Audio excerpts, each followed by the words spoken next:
The next speaker is Dr. Joseph Fernandez. Dr. Fernandez is the former chief editor of a daily newspaper in Malaysia. He migrated to Australia 20 years ago after completing a BA and an LLB. He joined Curtin University as an academic in 1999.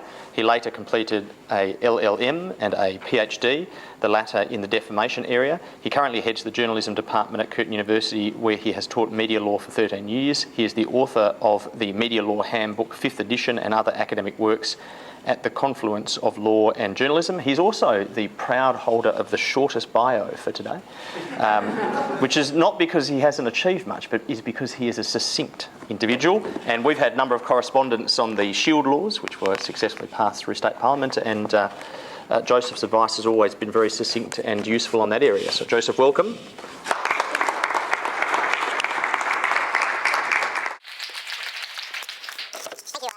As you learned from the bio just read out by Christian, I made a move from journalism into the law, which was really a failed attempt at trying to move up the esteem ladder in the professions. These days I describe myself as an academic and try to get as far away as possible from the bottom of the scale, where I previously kept company with used car salespeople. I'm here to speak about the Finkelstein report, which, just to give you a visual idea as to its voluminousness, I don't propose to do a forensic examination of that in this talk, given the time limitation, but I will zero in on a portion of it where I think the meat of the problem lies, in my view. And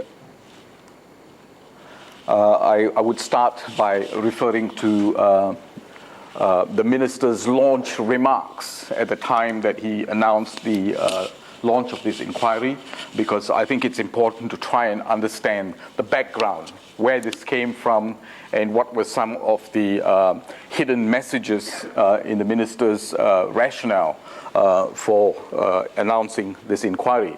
Among the things he said there, the media would have been quite reassured to hear that commitment or profession of commitment to a healthy and robust media, and the acknowledgement that there was a need to strengthen the independence and the effectiveness of the Press Council.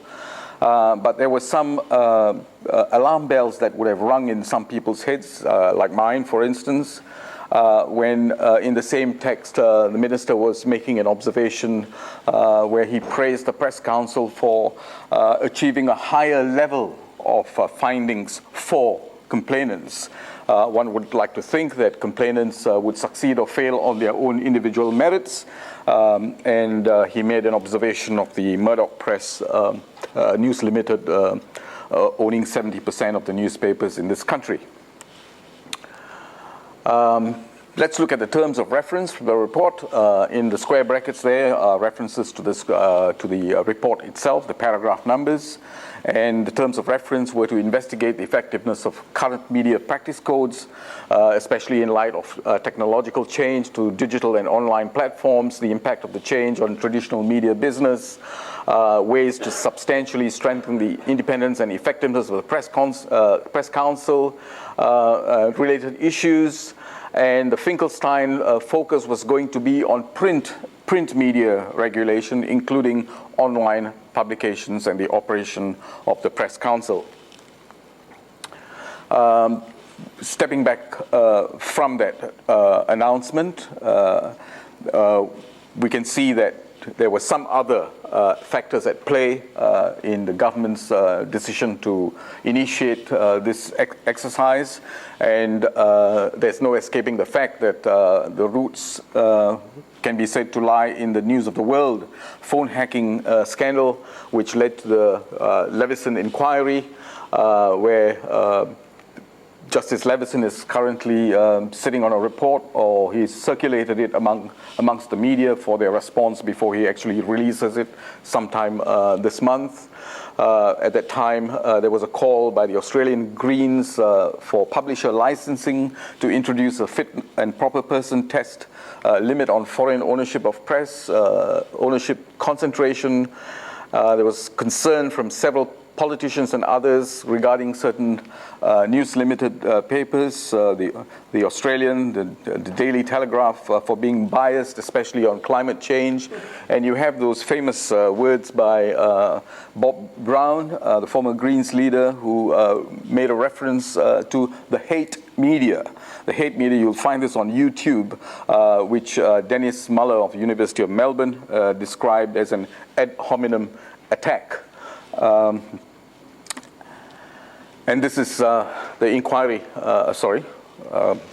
this is the panel with Ray Finkelstein, second left, and his assistant, Professor Matthew Ricketson, third left. I appeared before this inquiry at its hearing in Perth in December of last year in response to a written submission I made. The point of my submission, I'll come to that a little later. And this was his report, released several months ago.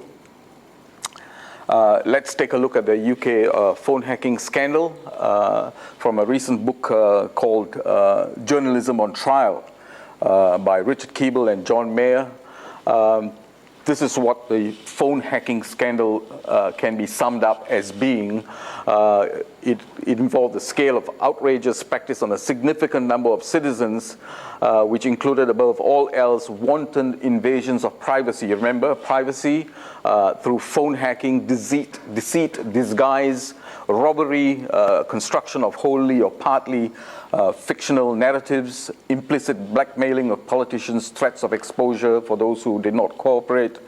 And this has been going on for the last 3 to 4 decades in England, according to these writers. Now, when the proverbial hit the fan was last year, when the saga of Millie Dowler, whose picture appears on the right corner there, who went missing in March of 2002, whose phone had been hacked by News of the World journalists, and that hacking was aimed at deleting some messages that had been stored on her phone with the objective of allowing new messages to land on the phone so as to do fresh stories. Presumably, somebody would call in and provide new clues for the people who were doing the hacking. And so this gave the parents and the police hopes that Millie Dowler was still alive, when in fact she was probably dead at that time. Her body was found in September 2, and the hacking details only emerged in 2011. Keep in mind as well, aside from the Finkelstein inquiry, there are a number of other inquiries that were afoot.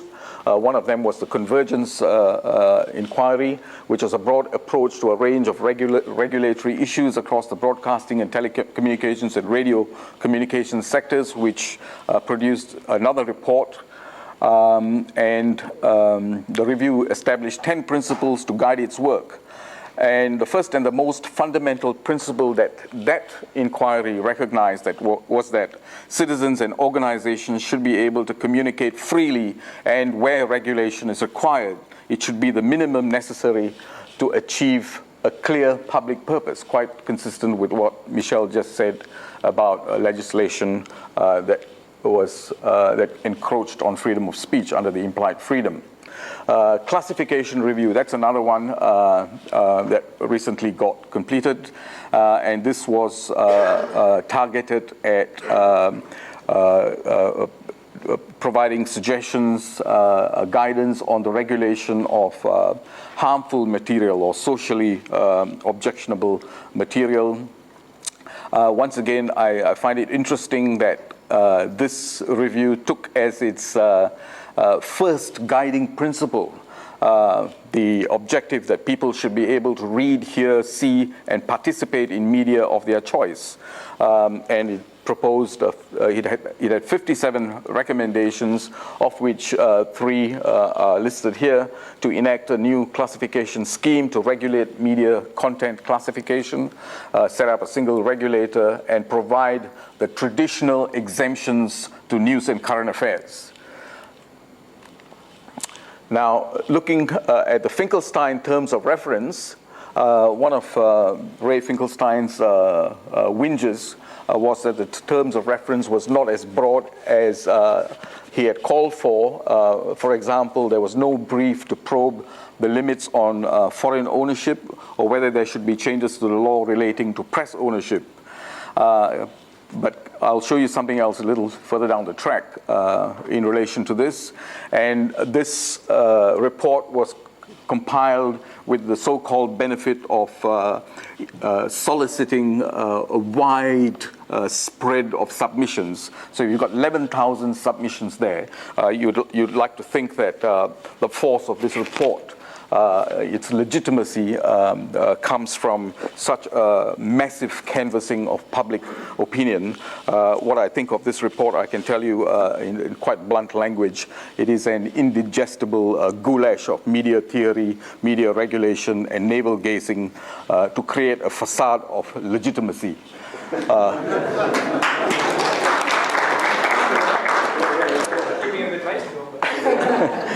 And I'll give you a breakdown on the 11,000 submissions, of which 9,600 came about through advocacy group actions, and only 41 persons gave evidence before this inquiry, and in 444 submissions, the concern was about media concentration, not part of the brief for Finkelstein.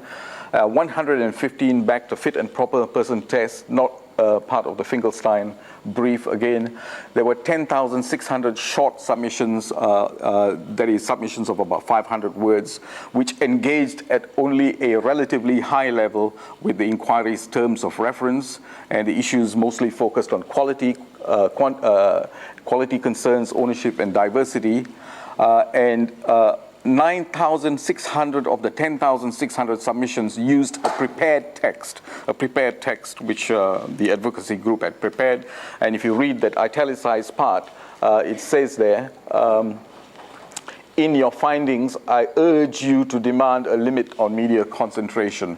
So there's a very active incitement of the kind of response that was being solicited.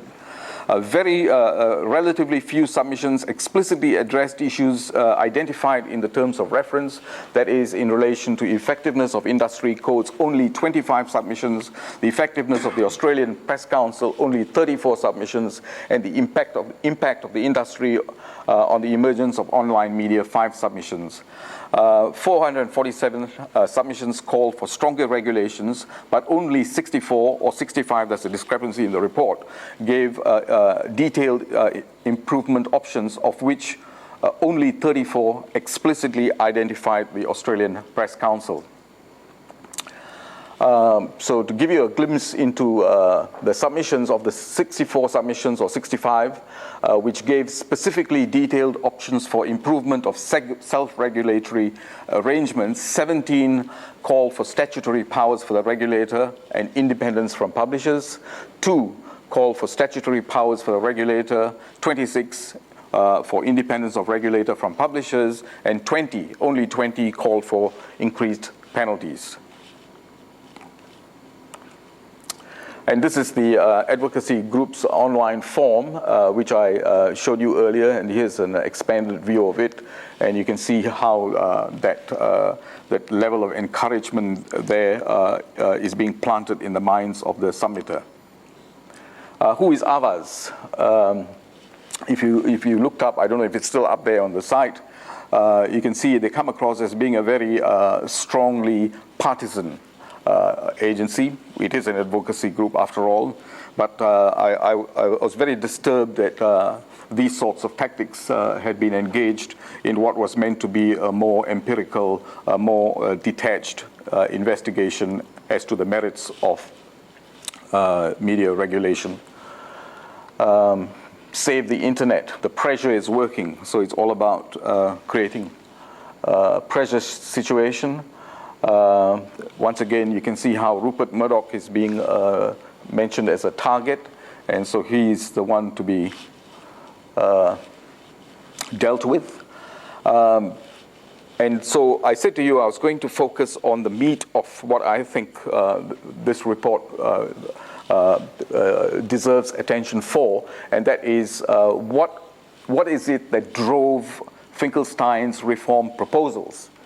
And in asking that question, you would ask, what is the problem? What is the problem that one is trying to address? And if there's a problem, what its cause is. And so you'll find those questions addressed in 11.2. And that section is actually headed reform proposals. And the first thing he notes there is that the first problem is market failure. But the terms of reference don't permit him to go down that path. So he can't even tackle the first problem that he has identified. And the other one, this is the part that led me to my quotable quote there about navel gazing and indigestible goulash, where there is this passage where he says another market failure is information asymmetry. That is, consumers may not have sufficient information to evaluate the quality of a story. The general reader is seldom in a position to know whether the information in the story is accurate, and so on. But let's have a look at the next problem. The second problem is the general distrust of the media. Individual consumers are not in a position to assess the quality of what is published. Many believe the news is not reported accurately, and this affects society as a whole. So you've got a whole range of suppositions and speculative statements there, and that is followed with a statement of fact. This adversely affects society as a whole. How one could make that leap defies comprehension. Look at that second bullet point. There is no significant research. The report itself says there is no significant research that conclusively links the drops in readership to specific issues of quality. Now, is there a problem? A third problem is cited as being the potential harm that can be caused by the news media. And it cited 5 striking instances. Now, I would have expected something a bit more persuasive when you pick 5 striking instances. And when I looked at the first one, I was feeling a sense of despair. It was the media's handling of the case of a homosexual minister who was forced to resign. And the second one, once again, is about a police chief being forced to resign after false accusation fed by the minister's advisor. Why blame the media? I don't know. A woman wrongly implicated in a kid's death fire, nude pictures of a politician in the nude, purportedly being of the politician, published without checking. I think you all know who that politician was. And a teenager being victimized because of alleged sexual relations with a sporting personality. Problem number 4 was failure of self-regulation. The present system is unable to deal with irresponsible reporting. I'll challenge anyone here to tell me what irresponsible reporting really means and how one might tackle the problem if we can get past the first pose, which is to define what irresponsible reporting means. And the observation is that codes of ethics have improved things, but not enough. The Press Council's failings, there's a lack of awareness of its existence, lack of funding, lack of teeth and reach. But surprise, these are problems that many other democracies face, not just Australia. And then there's special problems with online media, largely unmanaged and uncontrolled, unlike print media, and the argument that it's wrong to apply 2 different standards to them. problem number 6 pertains to the regulation of the broadcast media. Once again, not satisfactory as far as regulation of news and current affairs is concerned. But then the Senate recognized this in April of 2000 through a report, where the Senate committee back in 2000 found substantial evidence to question the efficiency and effectiveness of self-regulation. I'll move very quickly. So the suggestion then was, this is how we deal with the problem. Set up an independent news media council to oversee the enforcement of standards, taking over from the Press Council and the Australian Communications and Media Authority, free of executive influence, funding by government via request to the Auditor General, and then the appointment structure for its officers, and the standards to be developed by the News Media Council to include non-binding aspirational standards, detailed standards similar to the MEAA and APC codes. And very interestingly, you had this parallel inquiry by the Convergence Review, which comes up with a contradictory suggestion, a contradictory proposal to the one that Finkelstein proposed. And in the Convergence report, the proposal was that a statutorily established regulatory authority should be an option of last resort. And the Convergence report advocated an industry-led approach.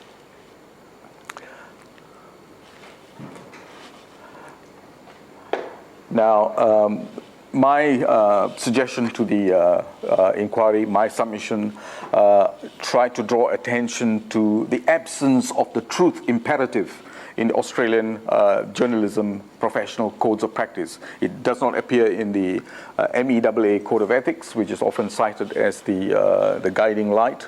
It's not mentioned in the Press Council Statement of Principles, and I wonder why that is when in lots of international journalism professional codes, journalists are not reluctant to acknowledge that journalism's first obligation is to tell the truth. Now, through the media eyes,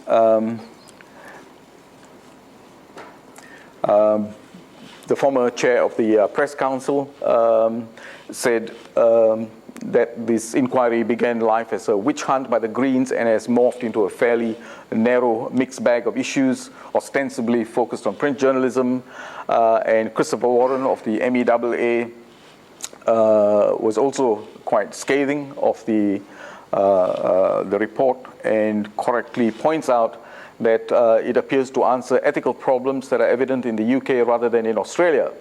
Now, as you may have watched through all those live telecasts of James Murdoch and his dad being grilled at the Levison inquiry, recently the UK regulator Ofcom found that while James Murdoch's conduct in relation to the phone hacking was found wanting,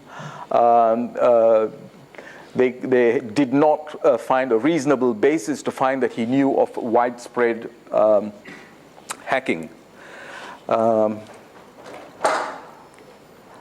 I want to show you this this letter. This is from the Prime Minister to Australian news CEOs, sent out on the 16th of July.